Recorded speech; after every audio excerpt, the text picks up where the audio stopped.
Buenas tardes a todos, muchas gracias y muchas gracias por haberme invitado un año más. Tengo que empezar de una forma peculiar, pero yo siempre tengo una frase que me la inventé. Y era: nunca le preguntes a un viejo por qué él estuvo ya antes que tú. Y viene de una novela que leí que decía que cuando uno le pregunta a un chico joven que corre mucho, dice: cuando tú has llegado yo ya había merendado. Es el de muchos años. Y quiero empezar con 3 recuerdos. El primero, ya se ha hablado, pero al que más quiero, él es el alma, sin duda, de estos premios. Así que vosotras, pensad también en él. Es un modelo de profesional, de amigo, de persona, Juan Sanz. Y yo creo que de él surgió la idea, pero luego, a mí, aunque dijera que me tirara un río, me tiraría. O sea que una persona excepcional. Y bueno, pues está en el cielo y por lo tanto pues ya tengo un amigo más para que mi desarreglo lo vaya a ir arreglando. Tengo que recordar también, tenéis que hablar con un viejo y estas cosas, que justo de aquí ha hablado en el año 1900, lo ha dicho antes Carmen Martí, en el año 1966, con 24 años, empecé a ser inspector técnico fiscal de Málaga y tenía la hacienda, tenía su delegación en La Albana. Y me acuerdo que Luis Estrada era un delegado y era de mi cuerpo. Y estaba José Luis Monero Torres, José Antonio Argueta, que me enseñaron a ser inspector. Con lo cual, pues, fíjate que recuerdo más bueno eso. Y el último, dando un salto en el tiempo, en este momento, en otro sitio de Málaga, tengo una nieta en un congreso porque es cirujana vascular. Y hay un congreso y me ha llamado a mediodía: ¿nos podemos ver? Y digo, no, porque no sé lo que voy a decir luego y tengo que prepararme. Pero la verdad que me ha dicho: bueno, yo estoy comiendo con lo del hospital, así son las cosas. Pero qué alegría, si no me hubierais invitado, fíjate qué 3 recuerdos me hubiera tenido, aunque Juan lo tengo siempre conmigo. Y vamos a hablar del derecho a una buena administración.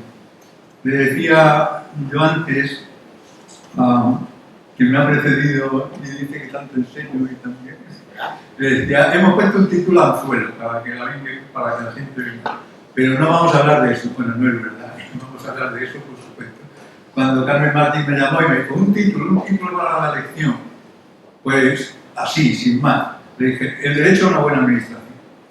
Claro, en estos momentos cualquiera, sin necesidad de otros temas de actualidad que tenemos por todas las clases en España, pues dice: claro, la administración es terrible, ¿no? Los impuestos, estamos en la campaña de renta, bueno, más cosas. Yo he leído los periódicos de hoy a una persona que dice: hay que tener más progresividad en los impuestos para que los malagueños paguen más. Pero ayer en la televisión también lo vi.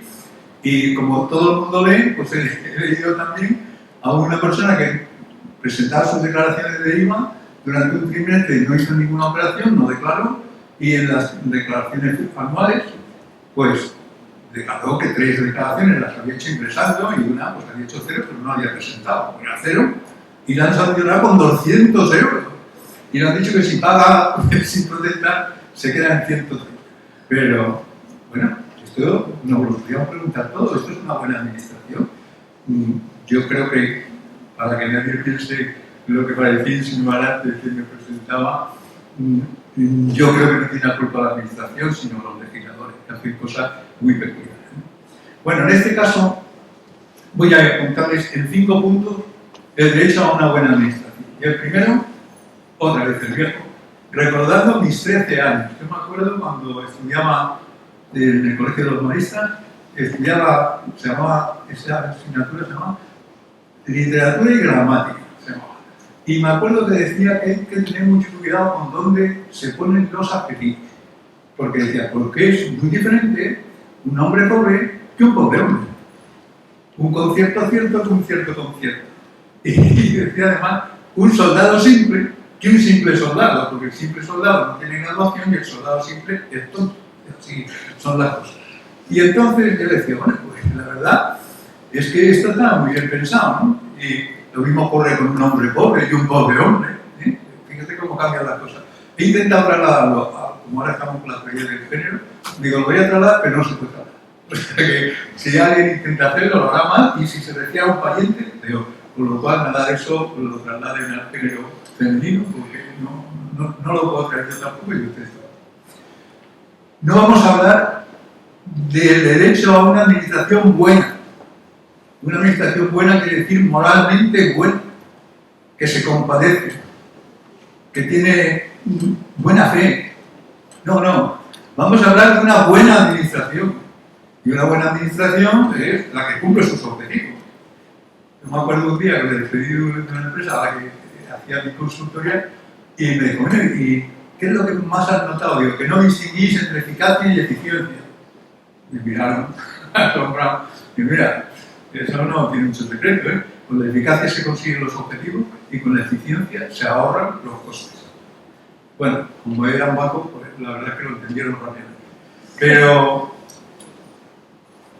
una buena administración es un derecho que tiene su trascendencia, sobre todo porque estamos en Europa. Y mira por dónde lo que claramente se produce en el año 2000, el Consejo, el Parlamento y la Comisión Europea proclamaron la Carta de Derechos Fundamentales en la Unión Europea.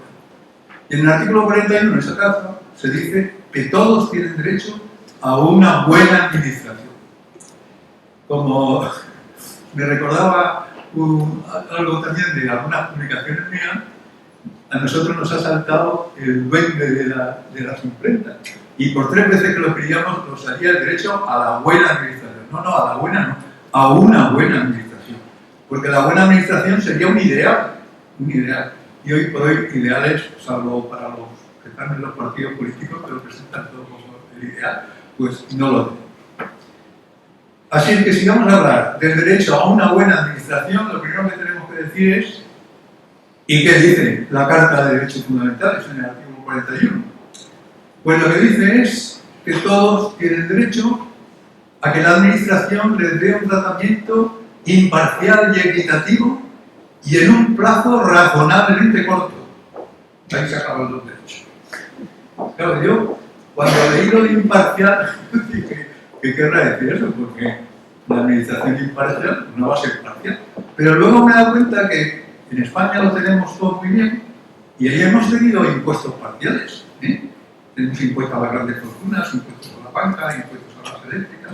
Hay en Madrid hay una persona que quiere ser opositor, quiere ser opositor porque no va a ser otra cosa, pero la verdad es que sigue diciendo que va a poner impuestos a los que viven en un barrio, a los que, o sea, que ha entendido que los impuestos son una forma disuasoria más que redistributiva, y bueno, pues así va, ¿no?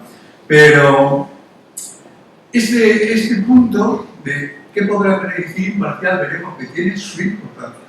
Pero lo de equitativo, pues no hace falta estudiar latín, pero bueno, lo cierto es que la justicia, cuando se aplica al caso concreto, es equidad. Y equidad quiere decir tener en cuenta la situación personal de cada uno. ¿Los contribuyentes tienen consideración a la hora de tributar? Pues depende. De los impuestos directos, quizás sí, y en los impuestos indirectos, claramente no. Pero por eso se llaman indirectos, porque solo indirectamente pueden demostrar cuál es la capacidad económica de una persona. Y por tanto es engañoso. Cuando alguien dice una persona que se gasta en un dineral, será que gana mucho, no será que se va a gastar todo lo que gana. Y en cambio, cuando una persona se gasta poco, pues puede ser un ahorrador y gana pues, solo lo que puede ser.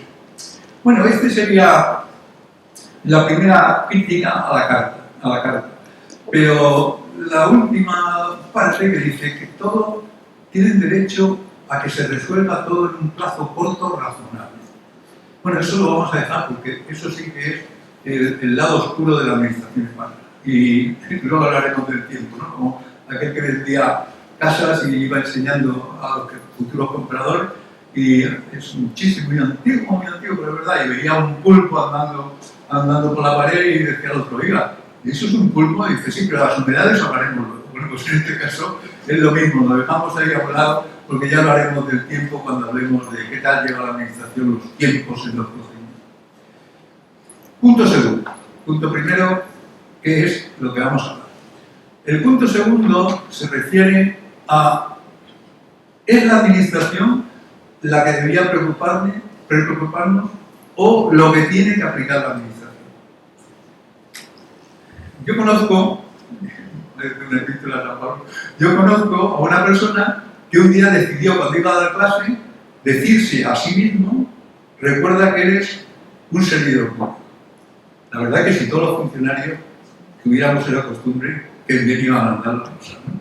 Pero, bueno, a mí me recordaba más bien a Robert Taylor en Cuba Wally, que cuando entra con la coraza hay un señor detrás que le va diciendo memento, no recuerda que es su nombre, que es lo que se decía antes. Todo el mundo decía que no decía eso, sino cuidado con el arco, que te vas a ver porque pasaba por el aplauso. Pero este planteamiento es, no, el gran problema fiscal que tiene España es su legislación.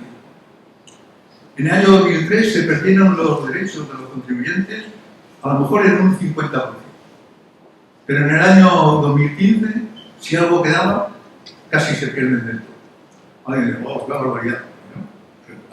Voy a poner el ejemplo más típico. El artículo 33.1 de la Ley 1 de 1998 de Derecho y Garantía al Contribuyente decía: se presumirá la buena fe de los contribuyentes. Así. En el artículo 2 se decía: se presumirá la inocencia de los contribuyentes y habrá que tomar la culpa. Luego no era lo mismo, hay dos apartados.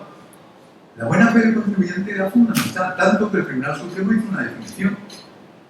¿Qué es buena fe? Y dice: buena fe es la creencia íntima de que uno actúa según derecho. Nada más y nada menos. No es la buena intención. No, eso no es la buena fe, no son las intenciones de estar diciendo. No. Estamos hablando de qué es la buena fe. Buena fe es actuar creyendo que uno actúa bien.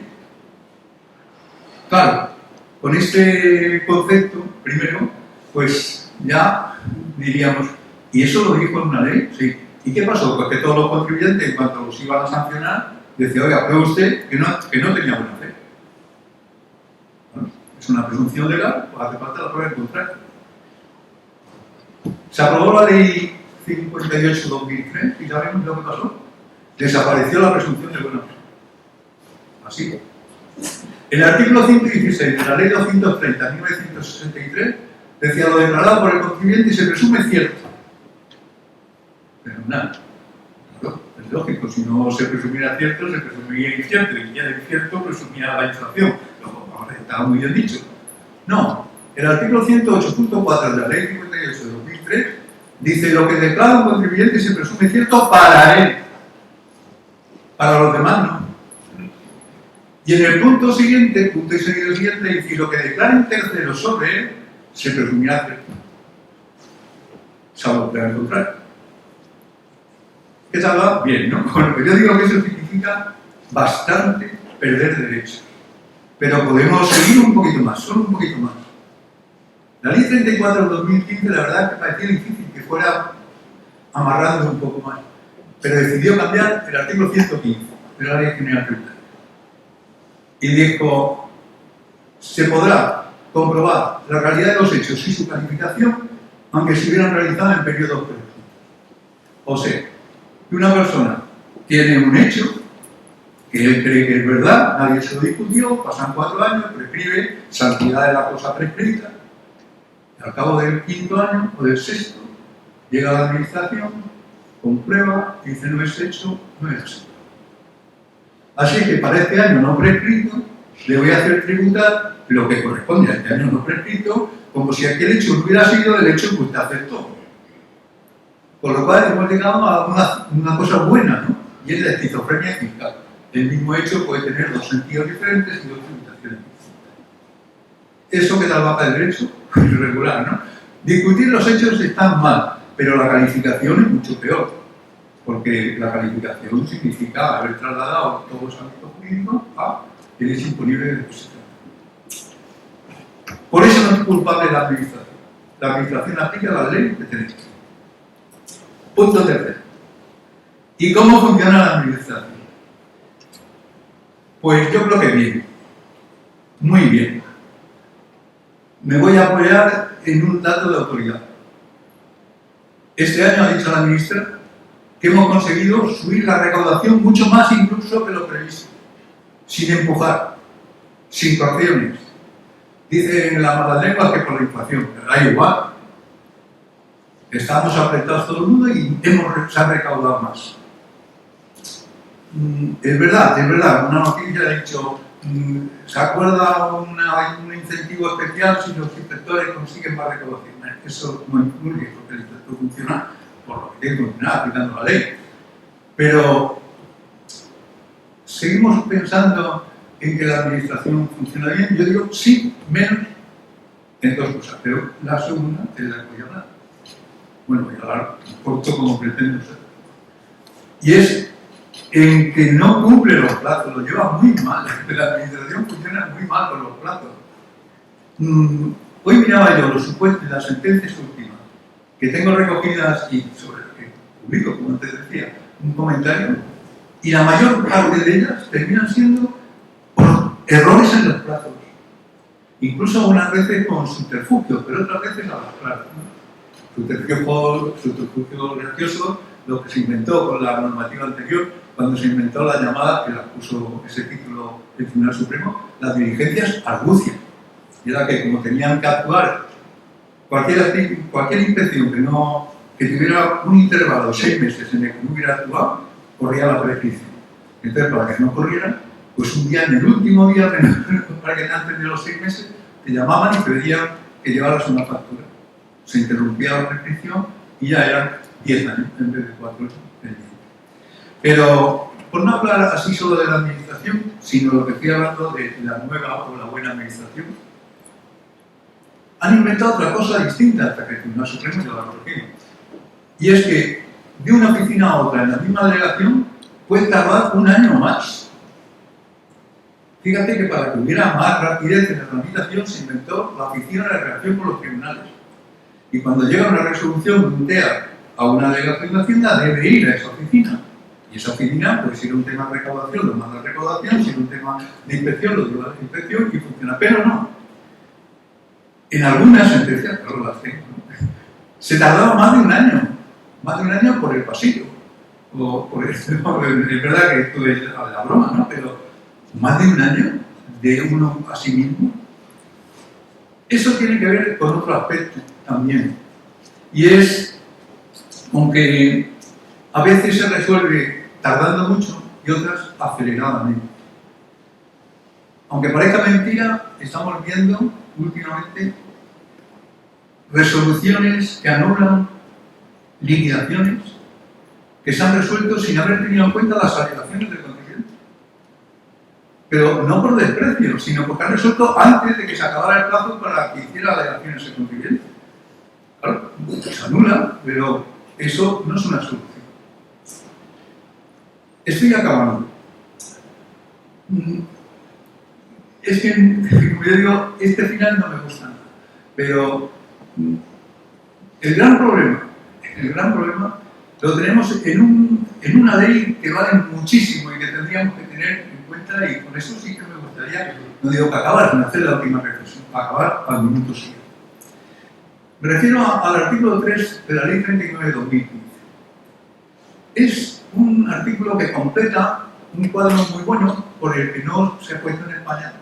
O sea, aparece en el BOE, pero quiero decir que no ha habido que trasladar a las leyes la Carta de Derechos Fundamentales. Dice el artículo 103 de la Constitución: la Administración está plenamente sometida a la ley y al derecho. Y dice el artículo 3 de la Ley 39, de la Ley 40 de 2015, dice, además de otros principios, de que la Administración actuará con los principios de centralización y de concentración y de coordinación y de eficacia, por supuesto. Bueno, a pesar de eso, añade casi lo mismo que lo que dice la Constitución. La Administración en sus actuaciones estará plenamente sometida a la Constitución, a la ley y al derecho. Bastaría dejarlo así y decir, mire, señor, me voy a despedir. ¿Sabe quién es usted que yo diga que es una buena administración? La que cada vez que actúa lo hace con sometimiento pleno a la Constitución, a la ley y al derecho. Y ya está. Pero ni siquiera el artículo dice eso. El artículo dice, en especial, además, cumplirá estos principios. Y dice dos. Dice muchos más, pero dos de los que interesan. Procurará la confianza legítima. Si preguntáramos, no aquí a los presentes, que todos diríamos que sí, por supuesto, pero si preguntáramos, ¿confía usted en la administración tributaria? Cuando le llega un requerimiento, tiembla las manos, pone mala cara, tiene disgustos familiares, sin haber abierto el sobre, porque igual es una devolución, por error. Claro, ¿tiene usted confianza? Pues la ley dice que la administración está obligada a fomentar, estimular y asegurar, garantizar que los administrados confiemos en la administración. Y yo creo que lo hace muy bien, y si no, pues, tenemos que ver. Y el apartado siguiente dice, y actuar con buena fe. Buena fe es fácil. Yo pensaba que se podía. No. Estoy hablando de que no, esto es la creencia íntima de que se actúa según derecho, ¿no? Bueno, no es una crítica, lo que digo es que en esta ley tenemos bastante certeza. Y hay un apartado último de este artículo 3 que dice, en todo caso, las administraciones tendrán personalidad jurídica única. Claro, esto nos llevaría a la coordinación entre administraciones, pero ya he dicho yo que la Ley General Tributaria de 2003 metió cizaña, y se inventó un artículo 5 que dice las competencias para establecer tributos y para la revisión de los mismos corresponde al ministro de Hacienda. Punto. La aplicación de los tributos corresponde a la Agencia Estatal Tributaria. ¿Por qué? ¿Por qué dos administraciones? ¿Por qué esa división? ¿Por qué se puede alguien pensar que no se llevan muy bien como debiera ser aplicación y tribunales económicos administrativos? Seguro que se llevan muy bien. Cuando digo seguro, es seguro. Te voy a decir un dato bueno. Habla con un viejo, yo ya estuve allí. En el año 1981 era ministro el profesor García. Magnífico. Un gran ministro de Hacienda. Y un día llamó a un inspector de servicios, de los 16 que tenía entonces la Inspección General, desde el año 1966 tiene 100 no sé cuántos, pero en aquella época eran 16. Digo, eran yo estaba aquí. Y llamó al inspector de servicios y le dijo, tú, claro, él tenía despacho en Sevilla, y le dijo, ¿tú cómo arreglarías el problema de los tribunales? Y aquel inspector de servicios le dijo, yo haría 3 cosas. Le daría categoría funcionaria, les daría independencia y más dinero. Y aquel día, cuando anteriormente los tribunales económicos administrativos, el presidente del tribunal era el delegado de Hacienda, el siguiente que estaba al lado para juzgar era el que había dictado y el tercero era el abogado de Estado, pues aquello pasó a ser un presidente y 3 vocales independientes, dedicados solos a resolver. Se les cambió el sitio de la delegación, se fueron a otros edificios y se les subió el sueldo. ¿Mejoró? Hombre, yo fui testigo y digo que sí. Y después empeoró, sí. ¿Ahora cómo está? No lo sé. Lo que sí sé es que cuando yo pedí la excedencia, porque en el año 1986 salió una ley que dijo que no podíamos estar las mismas personas en los ministerios, aunque no estuviéramos en dedicación parcial, como yo, cuando estaba en la facultad y en el Ministerio de Hacienda, pues lo que estábamos en 2 cosas, teníamos que elegir lo que era nuestra vocación. Mi vocación era la docencia, claro, 20 años en Hacienda, magnífico, pero ahí estaba. Y me fui a la Complutense. Pero un día iba por la Castellana y me encontré a un compañero inspector de los servicios, el típico funcionario que nace para funcionario. Yo que soy bastante lombrosiano, los que han estudiado Derecho Penal y Acusa son, decía Lombroso, que al criminal se le conoce por los rasgos de la cara.